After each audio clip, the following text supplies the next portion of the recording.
So Baneblades are back in the new Guard Codex, bigger, tougher, and more fearsome guns than perhaps ever before. Let's do a focused overview of the unit in Warhammer 40k, and talk about which of the various big turret guns are best.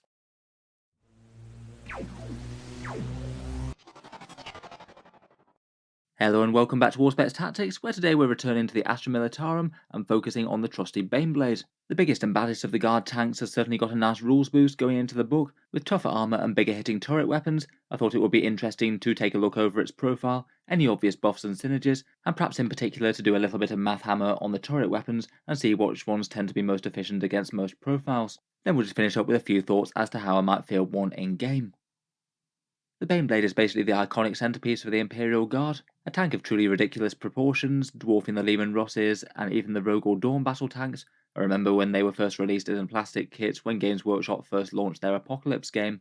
They're a unit that's also appeared in the Dawn of War franchise as well, basically an enormous rolling battle fortress covered in all sorts of guns, ready to deal out great damage to Xenos and Heretics. There's all sorts of variants that the tank has as well. The kit from Games Workshop builds 8 different options, maybe a few of them a touch on the similar side, some slightly different variations in the appearance of the turret gun or whether or not they have one mounted on the hull. Model wise, the kit's probably a medium aged one, but I think holds up really quite well to Games Workshop's current plastics. I wouldn't expect it to be replaced at any time soon. It's currently £90, €120 or $150 from Games Workshop, the same price as a current Combat Patrol box, and in terms of points per dollar for the Guard it's really not bad. It's around about 3 or more points per dollar, usually quite good for 40k in general, and particularly good for the Guard where their units tend to be very cheap. I have seen some build tutorials where people magnetise up all the options, although I think that is really quite a lot of work and you have to be a bit creative with the magneting. You can get them a bit cheaper at third-party discount retailers such as Element Games in the UK. Currently from them they're £76.50, so 15% off Games Workshop's prices, and if you check them out down with the affiliate link in the video description, any sales after clicking through that do help out Auspex Tactics a bit, just if you happen to be picking up one anyway. There's also an Amazon link down there for people over in the USA, again that can sometimes net you some discounts over Games Workshop stock prices. Really quite a fun kit to build, though it is a bit of a mammoth build project. Moving on to its profile and in-game rules, the standard Baneblade is a Lord of War choice for the Astra Militarum, a 470-point Titanic vehicle, covered in a whole ton of fun guns. The Baneblade profile did get really quite a lot nastier in the new Guard Codex. It moves 10 inches, hits on 5s in melee and 4 at range, has strength 9 but more importantly toughness 9 and 30 wounds, and all with a 2+ armor save. The Baneblade, like most of the tanks in the book, gets the turret weapon rule, where it can hit on a 3+ with that big gun and fire out of combat if it's engaged. That's a really nice damage boost and means that it's just a touch less vulnerable to modifiers. As mentioned, there's basically 8 different datasheets within the Codex, each for a different main gun on the big tank. Broadly things are fairly similar between them. They're all slightly different points cost though, and some of them have transport capacities and only 28 wounds rather than the full 30. The model comes with armoured tracks as standard, so a +1 to saves against damage 1 weapons, not that that's usually a first concern when you toughness 9 and a 2+ save in the first place. And compared with the old book, you can't fall back and charge with it, but you can still fall back and shoot as per the standard Titanic rules if that makes more sense. Often though, keeping them in combat isn't exactly the worst thing in the world. You can fire out with the big main gun, and its melee actually isn't too bad at strength 9, AP -2 and damage 2. You're likely going to rogue kill a space marine or two like that, particularly if you use crush them. Otherwise for weapons, most variants get a twin heavy bolter, a couple get the demolisher cannon on the hull as well, like the Baneblade and the Hellhammer, and now the first set of sponsons you have to buy in at 20 points per las cannon, so basically all the Baneblade variants will now be trucking around with 2 las cannons and 2 twin heavy bolters, and they have the option to double the number of both for 40 points for the next pair. At that price I feel like they're a pretty reasonable buy-in. With the sheer amount of toughness and wounds that it has, I feel like the Baneblades are generally not going to be destroyed for a significant part of the game. With basically an extra 6 heavy weapons for 40 points, I feel like that's not a bad deal really. Otherwise they don't generally have any vehicle upgrades, though a few variants have some extra weapons built in, as we'll discuss. In general, the Baneblades are big, tough, and have some fairly ferocious firepower, though compared with things like the Lehman Russ and the Rogue or Dawn, they will have a fair few less synergies in the book, seeing as they don't get the battle tank keyword or anything like that. Perhaps one of their biggest niche selling points is that they're really quite a big focal unit for any buffs that you can put on them though, and the fact that they're a lot more resistant to melee than some of the other tanks, having a fairly reasonable combat profile with running people over with those tracks, and also the ability to fall back and shoot freely. Then beyond the standard tank profile, we've got the 8 different variants of Baneblade within the Codex. I feel like quite a lot of these have kind of overlapping damage profiles. There's a lot of variants with longish range and reasonably high damage, usually ranging from 3 to d6 plus 2, and slight variants depending on whether or not you get transport capacity, extra guns like demolisher cannons, and a few other bits and bobs like ignoring light cover on some of them. Going through them briefly, the trusty Baneblade itself is 470 points. That's 3d6 shots at strength 9, AP 3 and damage 3. Really quite a good generalist profile hitting on 3s, and it also packs a demolisher cannon, coaxial autocannon, and heavy stubber. The demolisher cannon only gets d6 shots though, unlike the Rust one. The Bane Hammer has maybe got a fairly similar gun, but is a bit cheaper and trades the demolisher cannon for transport capacity. It only has 28 wounds and transports 25 models.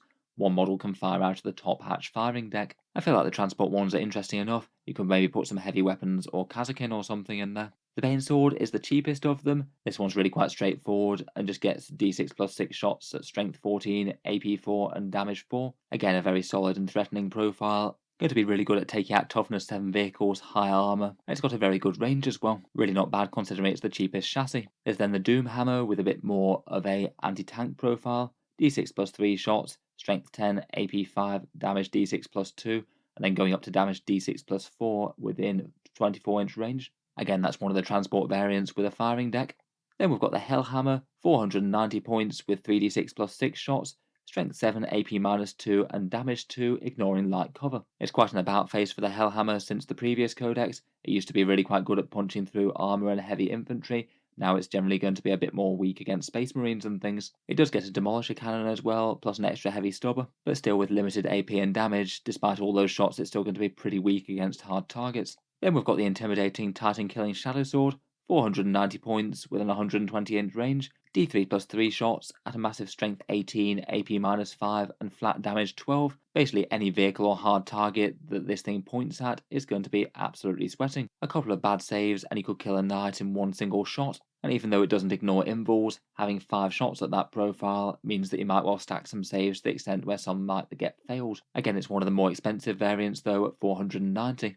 The Stormlord is 470 points. That one didn't really change. 20 shots at strength 6, AP 2 and damage 2. It has a very big transport capacity and a firing deck. Maybe if you want a dedicated party boss Baneblade, then this one is the go-to. And finally there's the Storm Sword, 60-inch and heavy d6 plus 6, strength 12, AP minus 4 and damage d3 plus 3, ignoring light cover. Maybe feels very similar to the Bane Sword there.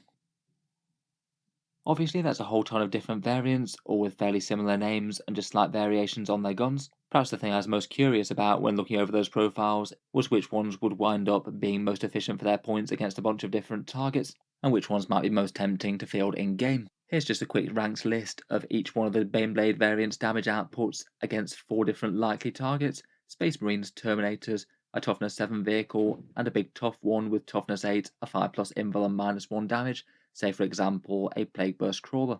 Broadly speaking, from these damage breakdowns, I was just a bit disappointed as to how badly the Storm Sword and the Hellhammer get on. With their huge amounts of shots at damage 2, in theory they should be the best at clearing Space Marines, but with AP minus 2 and Armour of Contempt being a thing, they just really aren't all that good against them. They do absolutely fine, but just not better than some of the other variants, and in my mind if they're a bit underwhelming against their prime target, then you may as well invest in one of the other variants which can also put some massive hurt on hard targets. They will do a bit better against things like light infantry, but you really don't want to be wasting Baneblade guns on light infantry if you can avoid it. The Guard just have so many extra heavy bolters and las guns and light infantry fire going spare that you need to focus on the heavies. Breaking down the different damage sections though, first up for Space Marines, it looks like it's the Baneblade and the Bane Sword that just come out trumps, a little bit ahead of the Hellhammer, Storm Sword and Stormlord. The Shadow Sword is in last place against standard Space Marines, only averaging kills of around about 2 or 3 Space Marines per round of fire. Its low shots not helping it out much against lighter infantry. I will just say that these damage outputs are just within 24 inches of their unit target, so you will get things like the Baneblade Demolisher Cannon coming into bat as well. I've chosen to ignore sponsons as they can all take them, and it's weighted to 100 points to compare each of the variants despite their different points costs. For killing Terminators, it seems that the Bane Sword comes out on top. That's the cheapest variant with the strength 14, damage 4 and AP minus 4. The Storm Sword with the D3 plus 3 damage isn't far behind though, and neither is the Baneblade with its Demolisher Cannon. Then moving on to the vehicle targets, the Shadow Sword comes out king against these, perhaps unsurprisingly with a massive damage of 12. You are likely to pulverise the vast majority of vehicles that you shoot at unless you roll super poorly. It quite clearly has the highest damage output against the toughness 7 and the toughness 8 vehicles, though obviously is really swingy depending on whether or not you punch through that massive 12 damage or get nothing. Otherwise, against the armoured targets, the other variants that have a decent amount of damage and a fair amount of shots all do well. The Banesword, Storm Sword, Doomhammer, and regular Baneblade all put in some very good work, and are slightly better against some armoured targets than others. Based on these rankings, I think if you can get the Doomhammer within 24 inches, it does work out to be the next best if you really want to be focusing on armoured targets. Overall, putting those together though, I feel like perhaps my all-round favourite might well be the Storm Sword if you just want a general purpose Baneblade tank. It's got really strong damage against both the Space Marines and the Terminators. It's the second best against toughness 7 vehicles without invuls, though it does lose out a tiny bit against things with invul saves and -1 damage. The Shadow Sword I think is also really interesting. It is the best versus heavy armour, though admittedly its damage output is all or nothing. I do feel that realistically, people are more likely to go for Vanquishers than this, with the big ignores invul shots. I think they work out at least reasonably comparable in terms of damage output, but ignoring invuls is pretty huge. Otherwise, besides them, I feel like the Baneblade and Banesword are also really quite usable, putting in good work against elite infantry and also against vehicles. Very solid generalists, and the Banesword in particular has the extra advantage of being a fair bit cheaper than the others, which arguably makes it a little bit tougher for the cost at the same profile, which doesn't hurt at all either. Let me know your guys' takes though, based on those damage profiles and things, which do you think are the best tanks in game and why? Otherwise, if we're talking for other ways to get a bit more out of Baneblades on the tabletop, any buffs and synergies that you can put on them will be really quite nice. Anything that you can do to make a 500 point odd model better is no bad thing, I think.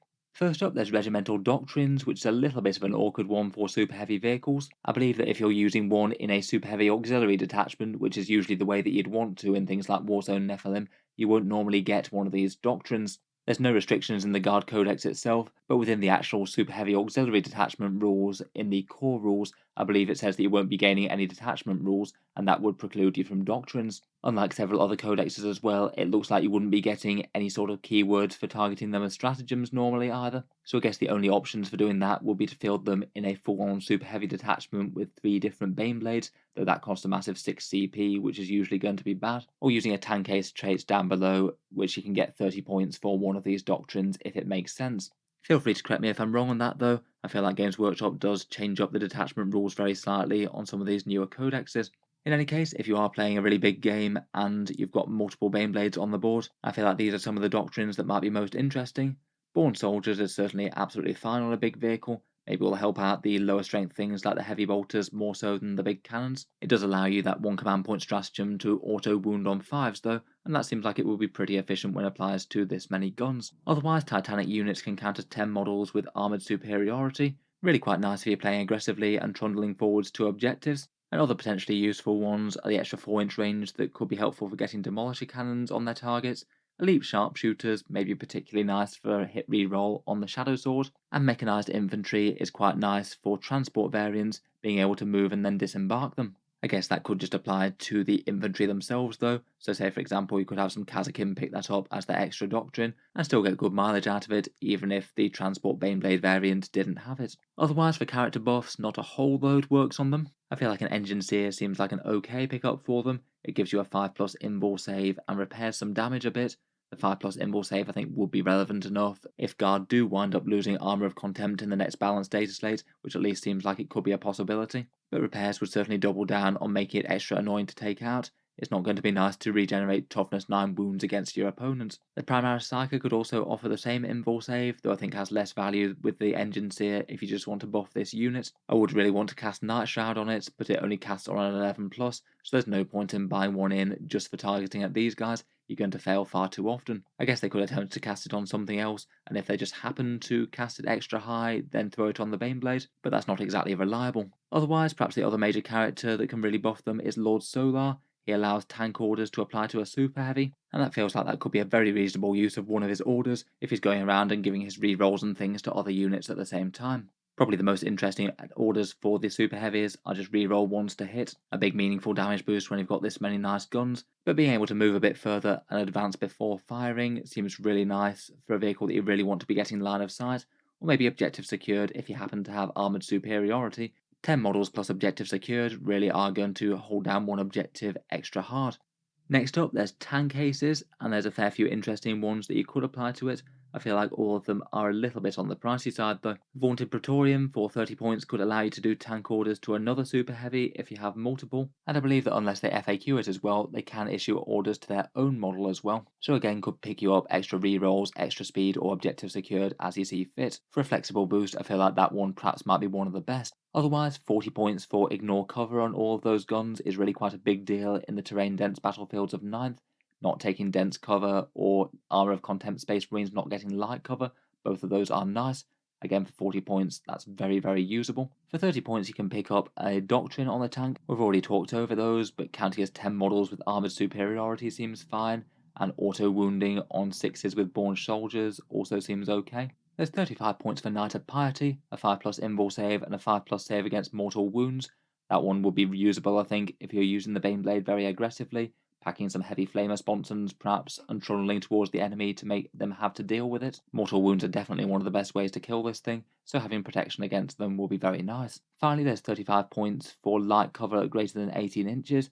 A solid defensive boost, that one, and would certainly help out against long-range anti-tank. Not going to do much for anything particularly close range or combat though. I feel like in general Baneblades aren't too bad on the durability front already, and maybe that might be slightly overkill. Finally, if you're a transport variant, then I'd say maybe some of the more interesting things could just be some heavy weapons to chug out some extra fire each turn from a place of safety. Perhaps Kazakin for blazing away with hotshot lasguns and special weapons and things out of the tank's hull, or maybe just a cheap infantry squad with objective secured, all the better to jump out and take some objectives once the Baneblade has run its way up to them. Overall, out of all of these boosts, I feel like a lot of the time you're probably just not going to be getting a regimental doctrine. I'd say the most interesting things on this list are perhaps the Engine Seer for the repairs, Lord Solar for the orders if he happens to be in your list and already doing something else. And for the tank aces, I feel like the tank orders might be the standout one, but ignores cover and a 5+ save against mortal wounds both are pretty good, depending on how you're using the tank. Stratagems wise, as a super heavy vehicle, it's locked out of a fair few of them. For 2 CP, you can get Relentless and fight on your top bracket, really quite a useful one if you are on your lowest bracket, seeing as hitting on 6s isn't going to do much, so definitely usable if you've got the CP for it. Next, there's 1 or 2 CP for Ventral Salute, shooting on death with a turret weapon. Your ballistic skill counts as 5+, so I still think that will be hitting on 4s with the turret weapon rule. Again, for 2 CP for a last round of fire out of one of these very scary guns, that could easily do enough damage to cause your opponent problems. Perhaps particularly nice if it gets killed and gets to light up something that was just about to charge one of your units or do some more serious damage. For 1 CP, Crush Them is really usable on Baneblades, hitting on a 3+ with the Armoured keyword, with all of those attacks at Strength 9, AP -2 and Damage 2, plus on top of that 6s to wounds deal a mortal wound as well. Really turns the tank into a genuine melee threat against medium infantry, and nice for an extra surprise bit of damage if you just need that little bit more to kill a unit in your path. I guess the movement from Assault could also be nice to get you onto an objective as well. Then there's 3 CP for Ablative Plating. This is a big -1 damage that really turns the Baneblade into something that your opponent just doesn't want to kill in a turn, I think. It is very pricey though, unless the Baneblade's just about to get lit up with an absolutely mad amount of damage 2 or 3 attacks, you might be best off saving the CP for other use elsewhere. Otherwise, I guess CP rerolls are pretty handy, just for a little bit of extra damage output, whether it's rerolling a 1 on the number of shots for a gun, or perhaps a hit or wound roll from that volcano cannon on the Shadowsword. And the Born Soldier's Regimental Doctrine locked one for auto wounding on 5s, I think is pretty meaningful when you get to fire this many scary guns at the opponent. Overall, I'd say that they're all pretty usable, but for 2 or 3 CP on most of those, they are just a little bit of a high investment that you're going to have to pick and choose carefully.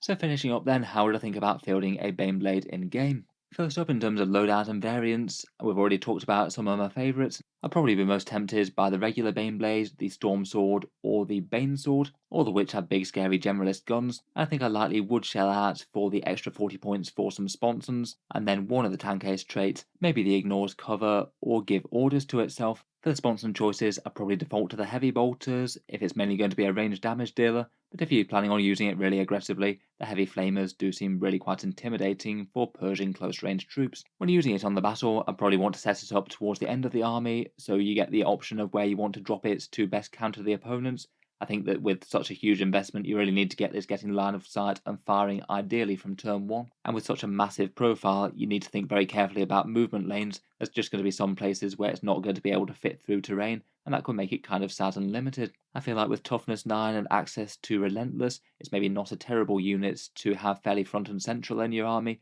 make the opponent have to shoot it and hopefully fail to kill it. Use relentless to blaze away with guns on full profile if it gets bracketed, and all the while be dealing damage with other tanks and things around the back of your army, things like Lehman Russes chipping into damage while the opponent has to focus on the Baneblade. In the shooting phase, with really big tanks with massive swingy guns like these, they're not a bad one to fire fairly early in the phase. Allow them to do maximal damage against a non-injured target, and then if there's anything left, try and pick up the pieces with other tanks. I'd also definitely be tempted to make good use out of the melee profile, seeing as it can happily fall into combat and then either shoot out or fall back and shoot. Should be able to get a fair bit more damage even against enemy elite infantry units, and even things with strength 8 and things might struggle to put too much damage on it in combat. If you've got one more CP for crush them, then so much the better. As for downsides, I would say that the Baneblade has its fair amount of issues. Titanic units basically hate terrain, they can't be obscured or use dense cover, and they might be able to get shot from behind a ruin or something where the other enemy's guns are hiding. You probably don't want more than one of them due to the enormous CP cost of the super heavy detachment. In Nephilim, that have you starting on 0 CP, which is rarely going to be a good idea. And compared with other units in the Codex, it does have far less synergies compared with the Dawn or the Battle Tank, with easier access to regimental doctrines and tank orders. Being a big focal unit does mean that enemy debuffs might have a bit more good value against it. A -1 to hit applied to the Baneblade would be really annoying, and in terms of the enemy trying to deal with it, mortal wounds seem like perhaps the best counter to it to actually efficiently chew through all that massive toughness. It does pay a reasonable amount in terms of point per wound due to the toughness 9 and 2+ save. Overall, when comparing them to the Lehman Russes and the Rogue or Dawn tanks, I do feel that we're probably going to see more Russes and Dawns on the battlefield, particularly the Russes, though Baneblades don't seem anywhere near as unusable as they previously were for most of 9th edition. The turret weapon boost to ballistic skill 3+, and toughness 9 and 30 wounds are both pretty solid improvements. Hopefully at some stage we'll do a bit more of an in-depth video with Baneblades versus Dawns and Russes. Will be fun to take a look. So anyway, let me know what you think of the Baneblades down in the comments below. Are you looking forward to putting them on the board for the guard, or do you feel like compared with the trusty Lehman Russ, they're still going to be on the shelf? If you've enjoyed the video, then feel free to subscribe to Auspex Tactics, or I'll certainly keep the regular 40k content coming. I'm sure we'll have plenty more for the Imperial Guard. Finally, if you've been enjoying all the videos on the channel and you'd like to help support, I would just like to mention that Auspex Tactics does have a Patreon page as well, and you can find that linked down in the video description below. Channel patrons do get a fair few advantages, seeing certain videos early, regular votes to see what sort of things happen next on the channel, and automatic entry into the regular prize giveaways with a chance to win some big model kits each month. If any of that sounds good to you or you'd just like to help support, the link is down in the video description below. In any case, an enormous thank you for listening, and I'll hope to see you guys next time.